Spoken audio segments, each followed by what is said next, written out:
Почитувани гледачи, трет блок отворено студио 1 во 17 часот и овие половина час ќе се дружите со мене Елена Милошевски, колегата Антонија Крстевски и ви подготвивме на вистина интересни содржини со кои што се надеваме дека ќе го задржиме вашето внимание. Односно станува збор дека по информацијата која што е обелудени, односно МВР искочи со соопштение дека спречиле терористички напади, иако немаше повеќе детали во однос на истиот, се отвара прашањето дали Македонија е мета на и опасност на терористички организации. Токму на оваа тема ќе разговараме со нашите двајца денешни гости. Тоа е Благоја Марковски, военно-политички аналитичар и исто така Лидија Георгиева, професорка од Институтот за одбрана. Најпрво, добро дојдовте во нашето денешно отворено студио 1. Добре најдовме. Да, мило ми е. Сега вака, значи како што веќе напоменав, имаше периодов некои информации поврзани во однос на тоа дека МВР спречиле терористички напад, па потоа и земји како Соединетите Американски држави и Бугарија искочија со предупредување до граѓаните. Колку навистина, еве господине Марковски, постои опасност во Македонија од терористички напади и терористички организации? Прво да бидеме попрецизни, МВР не спречи терористички напад, туку обид за организација на терористички напад и од тој аспект процени дека нема потреба од дополнителни некои информации со што и би го актуализирало и би го попрецизирало самиот тој настан. Иако јас лично жалам што МВР така се одлучи, веројатно има оправдани причини зашто тоа го направија, сепак можеа тие да бидат малку потранспарентни или да ни дозираат уште некој дел од таа информација за да бидеме и поспремни во однос на некакви очекувања, но истовремено и да ја знаеме конкретната ситуација. Јас лично мислам дека Република Македонија, односно Република Северна Македонија, ќе ми опростите, тешко се снаоѓам со новото име, е безбедна од аспект на пошироки негативни последици по безбедноста. Исто така, Република Македонија не е некоја суштинска цел на тероризмот.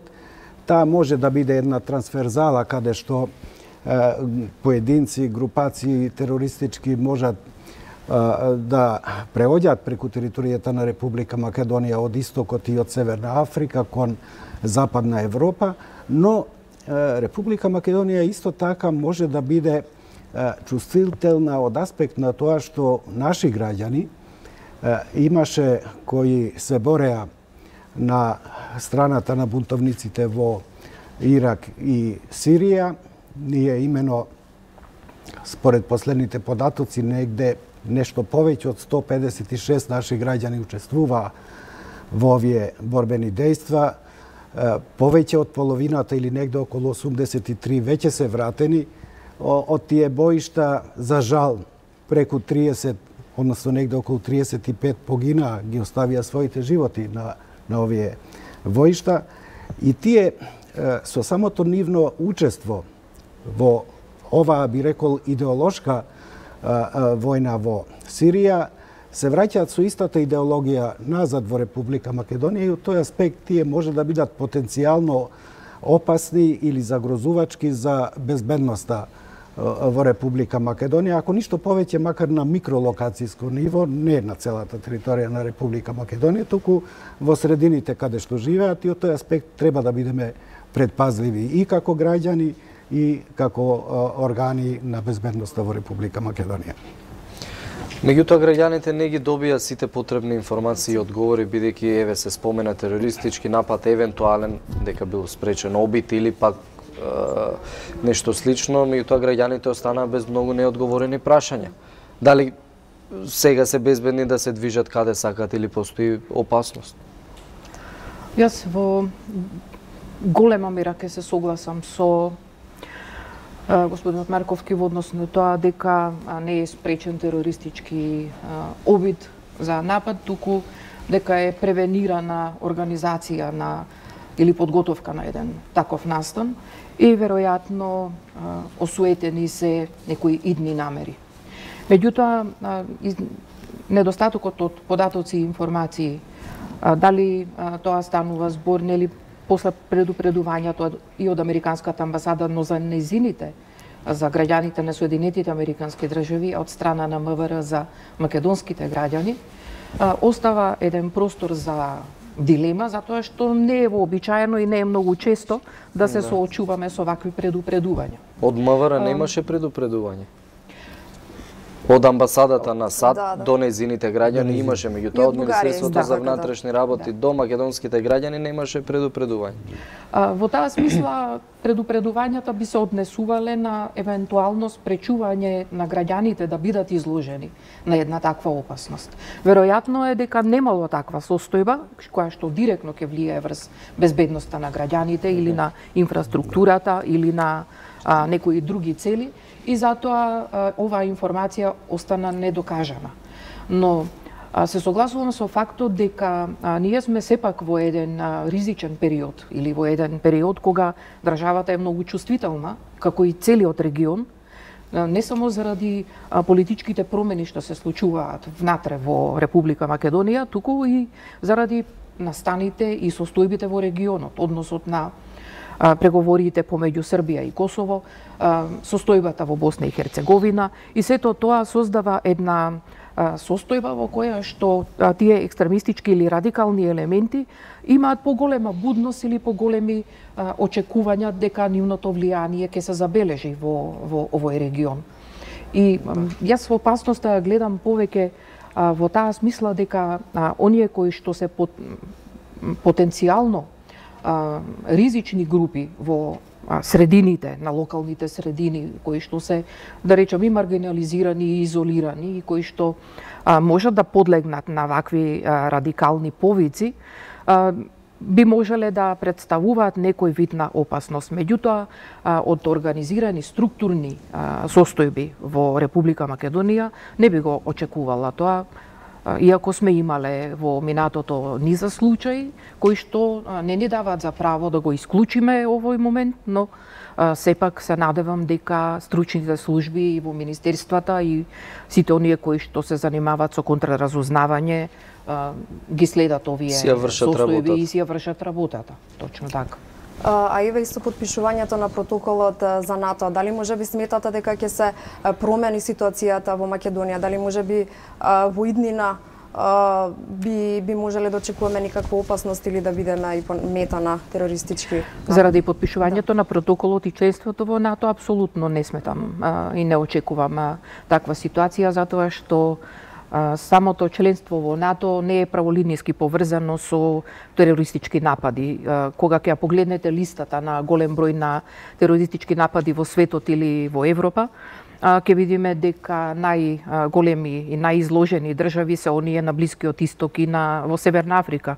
Потоа дел од европските држави, еве и Словенија е членка на НАТО, па на таа листа е со најмал коефициент, со 0 коефициент на опасност за НАТО. Тука треба да ги имаме во предвид и неутралните држави, кои што, например, тие не се членки на НАТО, меѓутоа се членки на коалицијата за борба против тероризмот, а како такви се многу ниско на скалата на изложеност на терористички напади. Затоа не би рекла дека таа корелација е така праволиниска и дека баш заради тоа ние треба да очекуваме или да бидеме под сомнеш дека би представувале мета на терористички напади.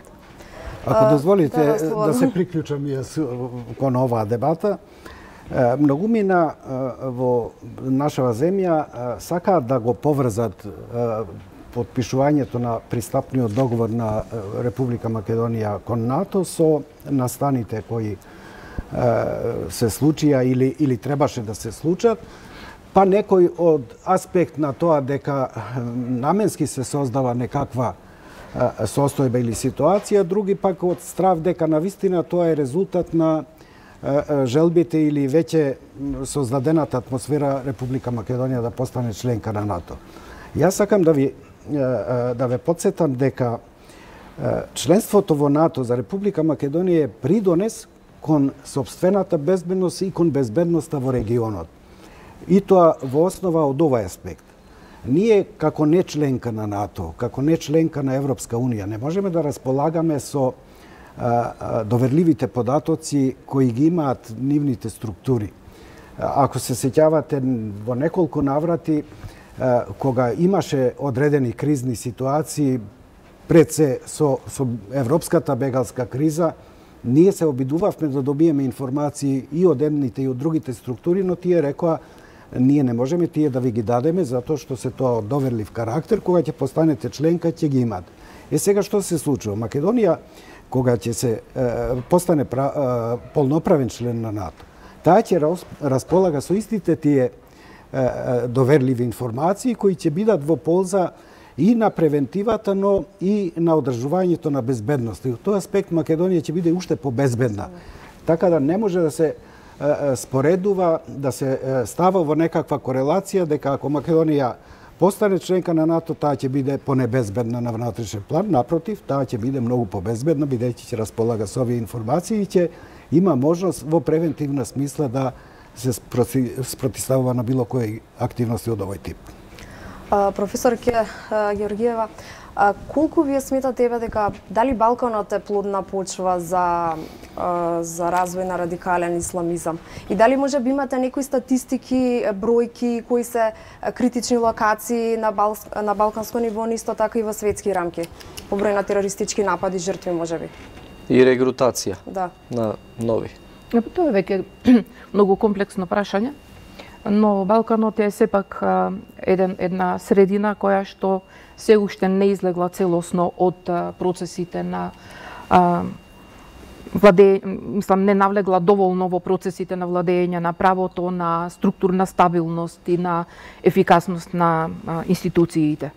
Во таа смисла, тоа го прави целиот регион ранлив на одредени состојби. Самата таа нестабилност ги привлекува, да речем, оние кои што сакаат да мобилизираат екстремисти или со радикалните своји размислувања.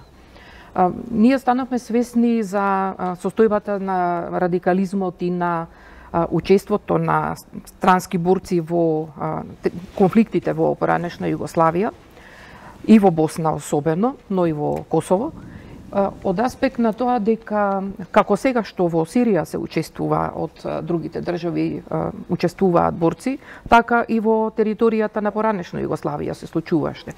Што води кон заклучокот на сето она што го работат меѓународните институти дека тероризмот или екстремизмот кореспондира со ситуациите кога државите или регионите се соочуваат со сериозни конфликти, како што тоа е сега Блискиот Исток или како што тоа беше Балканот.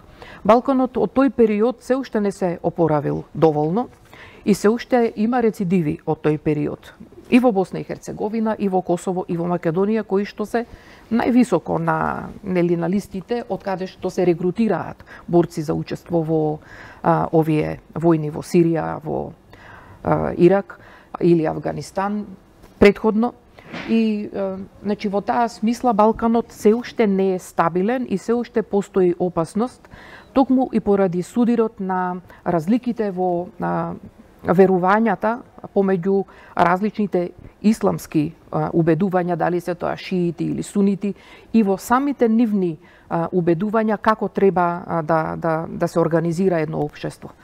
Дури повеќе од тој аспект доминираат опасностите и заканите, и тоа и во Македонија се случуваше, нели, во однос на исламската верска заедница, тоа се случува и на други територии, но е поврзано и со влијанието и од арапските држави, пред се од Саудиска Арабија и пред се од Турција и од Иран, кои што во овој дел на Европа или на нашиот регион се обидуваат да остварат значајно влијание. Од тој аспект ние се уште сме ранливи и се уште имаме таков потенцијал, со тоа што во моментов оценката дали сме подготвени, дали сме отпорни на едни такви влијанија, се уште не може да биде во таа смисла убедувачка дека располагаме со такви потенцијали, дека можеме да го смириме радикализмот, да го се искорени, да се намали, да се намали. Мислам дека се уште Балканот е една ситуација во која што може да се очекува и продлабочување на такви форми на радикализам. А дали може би имате некои статистики, информации на светско ниво, кои се критични точки, локации?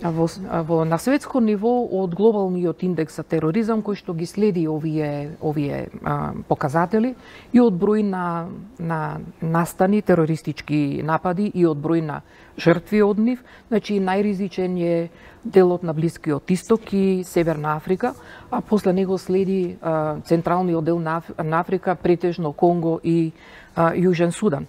Она што сметаме дека можеби Јужна Америка или Северна Америка се некаде високо на тоа, не е точно. Напротив, само овој дел на така наречените мена држави и Северна Африка, а од западноевропските држави токму оние кои што беа најекспонирани во борбата против тероризмот, против ИСИЛ и кои што директно со своји сили учествуваа во судирите во Сирија и кои што придонесоа за резултатите на тој конфликт, претежно Франција и Германија.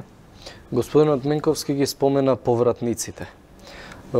Пред неколку дена во гостување тука во еден ТВ Пивоваров изјави дека со нив треба да се постапува внимателно или државата да најде сериозен начин како да ги ресоциализира.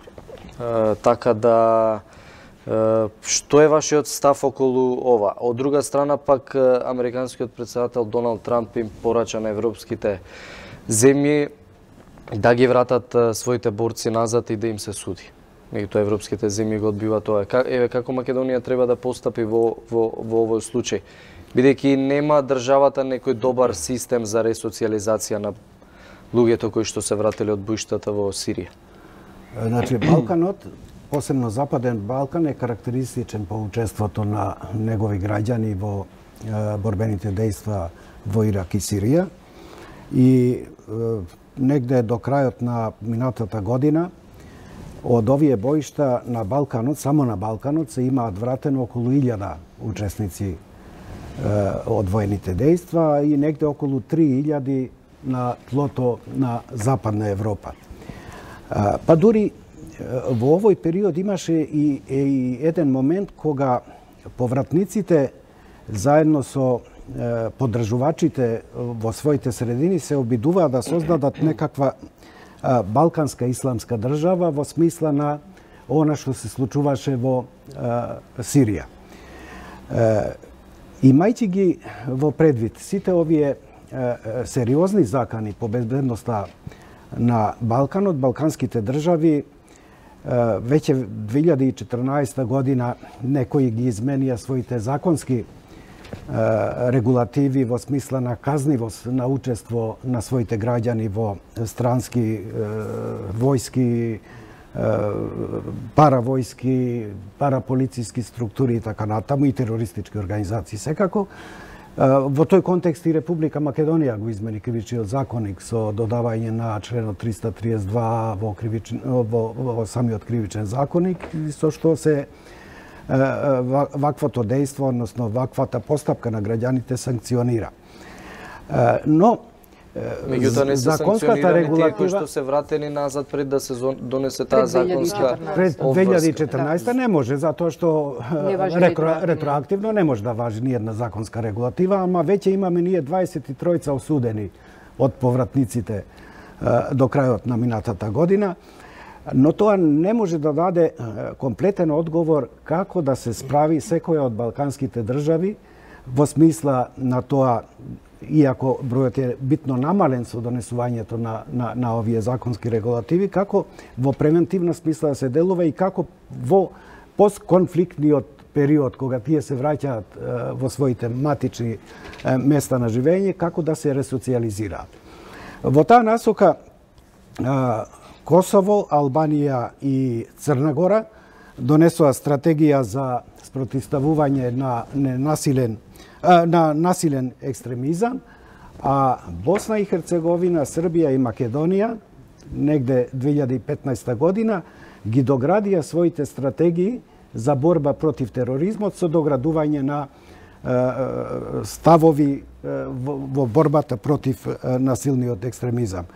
На крајот на минатата година министерот Спасовски најави дека сепак Македонија размислува и веќе работи на одвојување на ова проблематика од стратегијата за тероризам и создавање на нова стратегија за борба против насилен екстремизам. Лично не знам до кој степен е завршена таа стратегија, но во секој случај е добро што се така размислува, затоа што тоа ќе придонесе не само во санкционирање или смисла на санкционирање на ваквото однесување на граѓаните на одредена земја, туку пошироко ќе ги опфати и проблематиката на нивната ресоциализација, а тоа значи вклучување на сите државни структури во грижата за лицата кои се враќаат, во грижата за семејствата на лицата кои погинале на овие боишта, и тука сметам дека треба да се вклучат покрај државните структури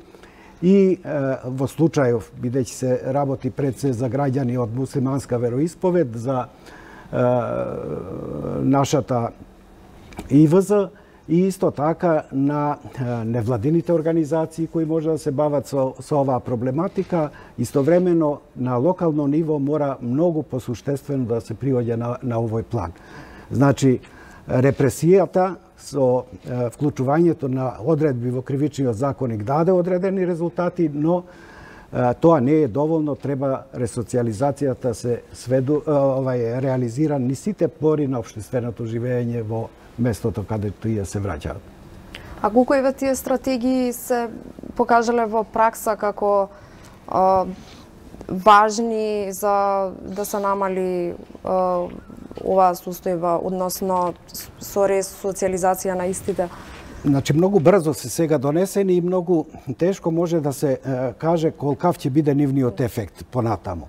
Битно е дека има замисла да се вклучат во ресоциализацијата на овие личности сите структури, и од државна структура и од граѓанска сфера, и тоа дава надеж дека сепак тие не може да бидат оставени сами на себе, не дај Боже, бидејќи се враќаат дел од нив со идеолошка матрица од исламска држава, да пропагираат или да организираат такви дејанија и на теренот каде што се враќаат, односно во своите места на живење.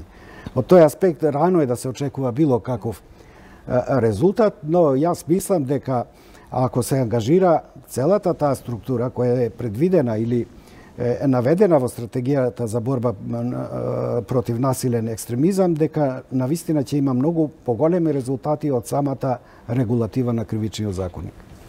Господин Ѓоргиева, господин Менковски ја спомена исламската Марковски, се извинам, ја спомена исламската верска заедница. Пред неколку години кај нас имаше и ситуација дека една структура контролира една џамија, друга структура контролира друга џамија, едно се проповеда на едно место, друго на друго место.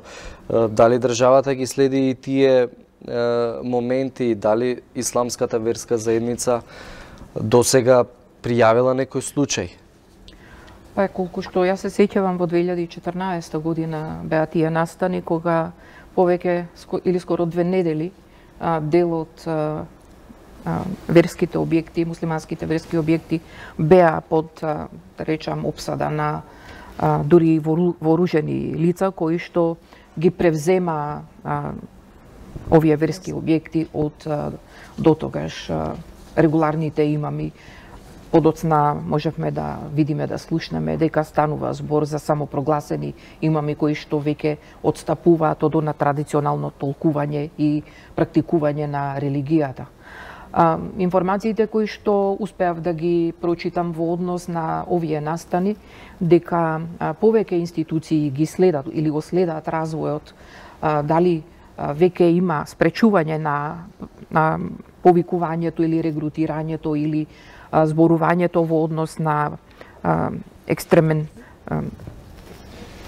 ислам или да се повикаат да одат повторно во во джихад или во нови војни, толку јавно не се кажуваат, односно не се отворени, туку по проповедите, по проповедите дека следат објаснувања зошто, како, кога, со кого и што се очекува од верниците. Но кога станува збор за нивната ресоциализација или намалувањето на овој екстремизам, исто така треба да се има во предвид дека голема улога, се согласувам дека игра целото општество. Не може да биде само репресивната метода на Министерството кое што ги следи. И може да ги следи и да нема ефекти од промена на ставовите, од промена на идеологијата или од намалувањето на таквиот радикализам кај поединци. Уште повеќе од оние 22 кои што се веќе осудени, колку што ми е мене познато, нашиот затворски систем не располага со програми кои што можат да одговорат на ваков вид на затвореници, што дополнително може да ја усложни ситуацијата и дополнително да ги радикализира кога делуваат врз другите затвореници. Врз другите. Со тоа што, например, во Македонија над 5 години или до 5 години е казната затвор, например во Косово од 1 до 15, а во Босна и Херцеговина од 1 до 3 за учество, а повеќе од 1 до 15 за регрутирање. Така што има многу различни пристапи. Сметате дека треба да бидат одделени од другите затвореници? Дали казните можеби треба да бидат поголеми? Не сметам дека треба да бидат одделени, ниту сметам дека казните не се соодветни. Дури напротив, мислам дека репресијата е последната алатка што може казнениот систем да ја употреби и дека е предоцна, дека е веќе доцна, за да може да се постигнат суштествени резултати. Значи, претходно навистина сериозно треба да се работи. Ако ние имаме забелешки на работата со социјални групи, изолирани, маргинализирани во нормални услови, на ниво на сиромаштија или на исклученост или етничка дискриминација или дискриминација од други видови, тогаш што можеме да очекуваме за ваква група на луѓе за кои што се бара многу поголема сензитивност. А колку што ми е познато, Исламската верска заедница уште од 2014 година понуди или побара соработка од државните институции и исто така и подготви проекти со кои што сакаше да оствари еден вид на ресоциализација, но колку тоа најде на прием кај државните институции и мислам дека и ОПСЕ во еден дел во делот на работењето со заедниците, локалните заедници. Ама јас имам впечаток дека за многу стратегии ни се преклопуваат работите, за многу стратегии имаме едноличен одговор и во таа смисла не даваме многу по-специфични. Мене ми недостасува во целата оваа ситуација една многу по-суштинска анализа на ризикот во регионот и во Република Македонија, како може да се развиваат или во кој дел можеме да очекуваме дополнително проблеми од радикализација. Па потоа овие стратегии да се насочат точно на овие суштински проблеми, а не на репресијата. Марковски, завршен збор пред да се одјавиме. Да, јас исто така предност секако давам на мерките и активностите во смисла на превенција и во смисла на ресоциализација и ово што професорката зборуваше, нашите затвори за жал не се оспособени во нивната воспитна компонента да се справат со овие затвореници, бидејќи е нова појава на вакви затвореници во нашите затвори, а тука не треба да се остави на случајноста, затоа што ако нема нивна ресоциализација по спецификацијата на нивното однесување или кривично дело кое го направиле и за кои се казнети, тогаш малку ќе има резултат од тоа. Тие ќе одлежат казната затвор. Еве, деновиве веројатно треба да излезе првиот кој беше притворен, Стефан Стефановски, кој ја промени. Еден македонец кој што е во... Двајца се македонци. Двајца се сега македонци. Значи, но овој беше првиот доктор од Скопје кој ја промени верата и пристапи кон исламска држава. Во таа смисла зборуваме, тоа е еден аспект кон затворениците, но исто така апсолутно треба да се поддржуваат сите мерки и кои се направени врз една сеопфатна анализа на сите структури, како и на кој начин да се приде на овие личности. Исламската верска заедница апсолутно направи добар потек со тоа што оствари грижа прво да се иселат тие кои создаваа регрутни центри во рамките на џамијата во Скопје. Mi се чини дека тоа беше џамијата Тутунсус, која ја водеше Реджеп Мемиши, самопрогласен имам и на Куоджа. А од друга страна, можеше единствено да прииде кон семејствата на погинатите и толку се нејзините можности. Она што го побара поширока координација и поширока соработка со државните структури не ја доби.